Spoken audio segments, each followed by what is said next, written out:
সত্যি খুব খারাপ লাগে যখন দেখি এই দেশের সমস্ত কিছু নিয়ে বড় হয়, কিন্তু বড় হয়ে তারপরে সে সমস্ত মানুষগুলো দেখা যায় বিদেশের প্রশংসা করছে, বিদেশের প্রশংসা করছে।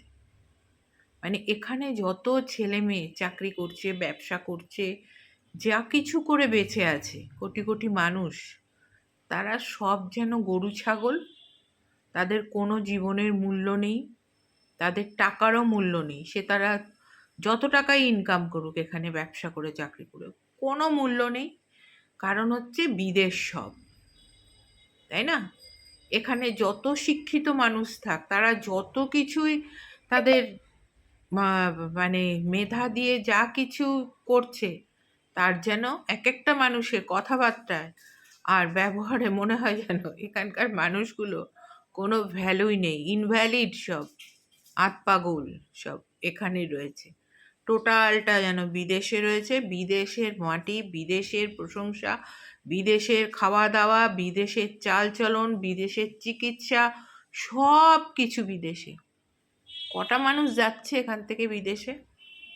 কটা মানুষ যাচ্ছে? এই যে কোটি কোটি মানুষ, কটা মানুষ যাচ্ছে? কিন্তু এক একটা মানুষের এমন একটা মানে হাবভাব বা কিছু, যেন এখানকার যে সমস্ত ছেলে মেয়েরা বড় হচ্ছে, চাকরি করছে, লড়াই করছে, বেঁচে আছে, তারা যেন এখানকার মানে তারা ঠিক মানে ঠিক মতো না আর কি। বিদেশে চলো, বিদেশে ফাটাফাটি ব্যাপার, হাই ফাই। আরে বয়স তো বাঁচবে তো সেই ওই একটা লিমিট অবধি, এত হাবভাব দেখানোর তো কিচ্ছু নেই। যে যেভাবে ভালো থাকো, সেখানে থাকো, বিদেশে থাকো, যেখানেই থাকো, যার যেটা পছন্দ সে সেখানে ভালো থাকো।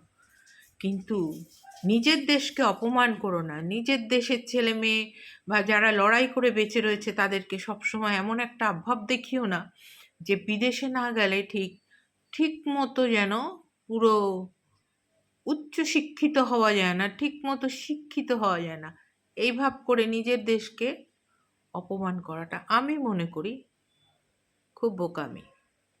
আমি মনে করি, কারণ আমার দেশে যা আছে সেটাই হচ্ছে, সেইটা নিয়েই আমি বড় হয়েছি।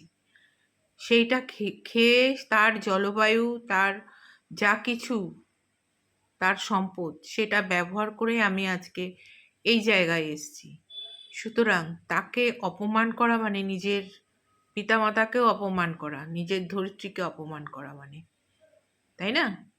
তাই জন্য যে যেভাবে আছো, ভালো থাকো, কিন্তু অন্যকে ছোট করিয়ে দেখিও না, অন্যকে ছোট করিয়ে দেখিও না। কারণ তুমি যে চলছো সেটাও কিন্তু উপরওয়ালার হাতে আছে। নিজে চলছো ঠিকই, কর্ম করছো, কিন্তু আরেকজনেরও হাত আছে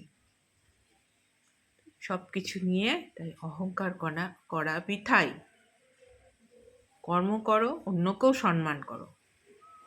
যে লড়ছে, যে এখানে থেকে লড়ছে, সেও একই রকম। এখানকার ছেলেমেয়েরাও অনেক অনেক বেশি লড়াই করে অনেক বেশি অর্থ উপার্জন করছে, তাই না? শুধু পথটা জানতে হয়। তার মানে এই নয় যে এখানকার ছেলেমেয়েরা যারা লড়াই করে সব কিছু করছে তারা পুরোপুরি মেধাবী নয়। এটা পুরো ভুল ধারণা এবং ভুল। চারিদিকে খুব ভালো করে দেখলেই সেগুলো বোঝা যায়। আজকের মতো এটুকু শেয়ার করলাম বন্ধুদের সাথে, মনে হলো তাই। কারোর যদি কোনো রকম আঘাত লেগে থাকে তার জন্য আমি মার্জনা চাইছি। কারণ কাউকে ছোট করে দেখানো বা বলা আমার কোনো ইচ্ছা নেই। আমার এটা মনে হয়েছে আমার দেশের প্রতি, আমার এই যে জলবায়ুতে বড় হয়েছি তার প্রতি শ্রদ্ধা, তার প্রতি ভালোবাসা জানিয়ে এটুকু শেয়ার করলাম।